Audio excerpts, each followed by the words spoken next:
दुनिया तेजी से आगे जा रही है, पुराने दुश्मन दोस्त बन रहे हैं और नए नए ब्लॉक्स तश्कील पा रहे हैं। बड़ी खबर है, भारत चीन के बीच एलएसी पर बड़ा समझौता, भारत चीन के बीच फिर से शुरू होगी पेट्रोलिंग। ऐसे में पाकिस्तान जो पहले ही माली मुश्किलात का शिकार है, उसके लिए पड़ोसी ममालिक की तिजारत किस हद तक जरूरी है इसका कोई इनकार नहीं कर सकता, लेकिन अफसोस कि हम पड़ोसी ममालिक से भी तिजारत नहीं कर रहे हैं। भारत और चीन के बीच ऐतिहासिक समझौते की खबर है। Potential meeting between Prime Minister Narendra Modi and Chinese President Xi Jinping on the sidelines of the BRICS summit in Russia. Because India की पोजीशन बड़ी क्लियर होती जा रही है, इंडिया की पोजीशन जो है वो बड़ी क्लियर होती जा रही है। ऊपर से सबसे बढ़ के जो चीज है कि टर्की ने ब्रिक्स की मेंबरशिप के लिए अप्लाई किया हुआ। हम कहाँ खड़े हैं? पहली बात तो यह है कि हम हैं कहाँ, हम हैं कौन। नरेंद्र मोदी की और एर्दोगान की मुलाकात सुनने में आ रहा है कि दे आर प्लानिंग, और ये एक बायलैटरल मुलाकात होगी। ये है देख के चंद दाने, पूरा प्रोग्राम रखो, हम कहाँ खड़े हैं। हमारी तो टांगे ही नहीं है, खड़े कहाँ हैं। फिर मैं आपको समझाऊंगा हम कहाँ लेटे हैं। तो अजीत दोवल साहब को ले आए कि अब नई पॉलिसी पाकिस्तान के बारे में बनाई जाए, तो वो एक बड़ा टर्निंग पॉइंट था, मैं समझता हूँ, इस इत्तेहाद में शामिल होने की जिसको भारत ने विटो किया था। फिर भी शर्म नहीं आ रही, समझ नहीं आ रही। दोस्तों, एक बड़ी डेवलपमेंट है डिप्लोमेसी को अगर देखा जाए। पिछले तकरीबन 5 साल से भारत और चाइना जो है वो मुसलसल लगे हुए थे मामलात को नॉर्मलाइज करने में, लेकिन अब इंडिया और चाइना जो है एग्री हो गए हैं ऑन पेट्रोलिंग अरेंजमेंट्स, और ये जो मिलिट्री स्टैंड ऑफ है इसके रिजॉल्व करने के लिए। मैं आपको एक बात बताऊं, India is very much interested in conflict resolution with China, but India is very much interested for a conflict management with Pakistan. China के साथ वो मसले सॉल्व करना चाहते हैं, पाकिस्तान में वो मसलों को मैनेज करना चाहते हैं। ये है वो बड़ा डिफरेंस। इसीलिए इंडिया ने तकरीबन 25 एक राउंड जो हैं वो किए हैं। उसकी एक वजह ये भी हो सकती है कि इंडिया ये समझता है कि पाकिस्तान के साथ तो पिछले 77 साल का मसला है, और हमने बहुत दफ़ा कोशिश भी की, बहुत दफ़ा पाकिस्तान ने भी कोशिश की, तो मसले सॉल्व नहीं हुए। तो लिहाजा अब सॉल्यूशन की तरफ नहीं जाते, मैनेज की तरफ जाते हैं ताकि इनको थोड़ी मुश्किल में डालें।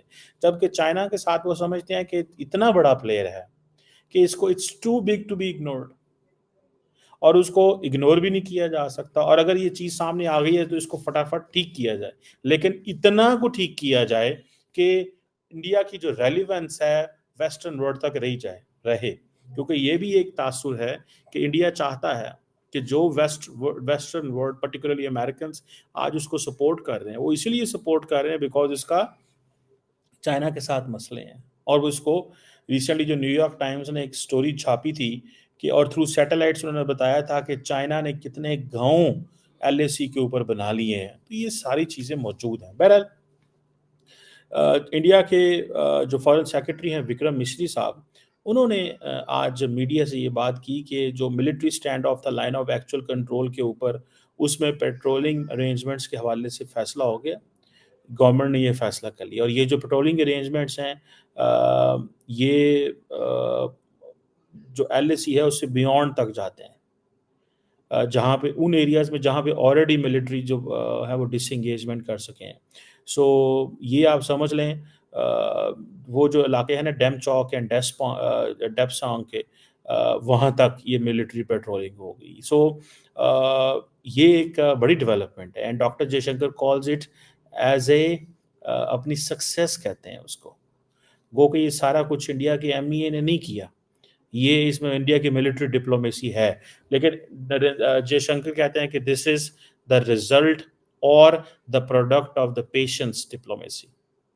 चाइना के साथ आपको सब्र के साथ चीज़ों को करना पड़ता है, आप एब्रप्टली चीज़ों को मैनेज नहीं कर सकते। अब ये जो इंडिया की एमईए ने कोई डिटेल्स नहीं दी कि जो 2020 से पहले की जो स्टेटस को है उससे रिवर्स हुआ है, बफर जोन है जो बड़े रिसेंटली क्रिएट किए गए थे, या पेट्रोलिंग के एंड क्या इसका सिलसिला क्या है, लेकिन ये उन्होंने ज़रूर बता दिया है कि ये हो गया। सो इंडिया की सेंस में देखें, when it comes to India's neighbourhood first policy, India की जो नेबरहुड फर्स्ट पॉलिसी है उसके लिए ये इम्पॉर्टेंट चीज़ है। उसकी वजह ये है, देखिए इंडिया की नेबरहुड फर्स्ट पॉलिसी में चाइना उस तरह नहीं आता, लेकिन चाइना के साथ कॉन्फ्लिक्ट रेजोल्यूशन जो है वो ज़रूर आता है, बिकॉज इट लीव्स सिग्नल्स। भले मालदीव, श्रीलंका या बांग्लादेश में इश्यूज चल रहे हैं, पाकिस्तान के साथ इश्यूज हैं, लेकिन वो उस नेचर के नहीं है। पाकिस्तान के साथ तो है डिफरेंट चीज़ है, लेकिन इंडिया चाइना के साथ तो उनकी एक डिफरेंट चीज़ थी। सो ये जो विक्रम मिश्री साहब ने ये चीज़ें की हैं, प्राइम मिनिस्टर मोदी जो है वो आपको पता ऑलरेडी रशिया के अंदर लाइकली पॉसिबिलिटी शी जिनपिंग से मिलेंगे। क्या वजह है कि ना मिले, जब वो पहले भी मिलते रहे। सो ये जो diplomatic and military negotiations over the period of time चल रही थी ना, diplomatic and military negotiations over the period of time चल रही थी ना, इसका क्या मकसद था? इसका एक ही मकसद था कि मुसल्स इवन बड़ी तेजी से चीज़ों को वो जो है ना रिजॉल्व किया जाए। ठीक है ना जी। सो मेरा ख्याल ये है कि जिसे वो कहते हैं ना, एक तरफ इंडियंस को ये था कि अपनी मामलात को मैनेज करो, एक तरफ उनको इस चीज़ को था कि मामलात को मैनेज करो, और दूसरी तरफ उनको ये था कि भैया ये जो चीज़ें हैं जैसे हो तैसे हो, अगर हमने इसको कंक्लूड ना किया, इन मामलात को ठीक ना किया, तो ये इतना लंबे अरसे तक चीज़ें रहना अच्छा नहीं है हमारे लिए। अब देखते हैं कि नेक्स्ट स्टेप क्या लिए जाते हैं। ये जो चाइना इंडिया एग्रीमेंट की जो अनाउंसमेंट है ब्रिक्स पहले समिट से पहले आना, मेरा ख्याल है चाइनीज़ जो हैं वो, अच्छा एक चीज़ और भी आप देखें कि अभी तक चाइनीज़ ने अनाउंसमेंट कोई नहीं की, इंडिया ने अनाउंसमेंट की है। So the news is coming from India, so it means India is more desperate, India is more interested and India is in search of this. So मुझे ऐसे कई दफ़ा चाइना को देख के ऐसे भी लगता है कि जितने चाइना के कॉन्फ्लिक्ट हैं, भले वो साउथ चाइना सी में हो, ईस्ट चाइना सी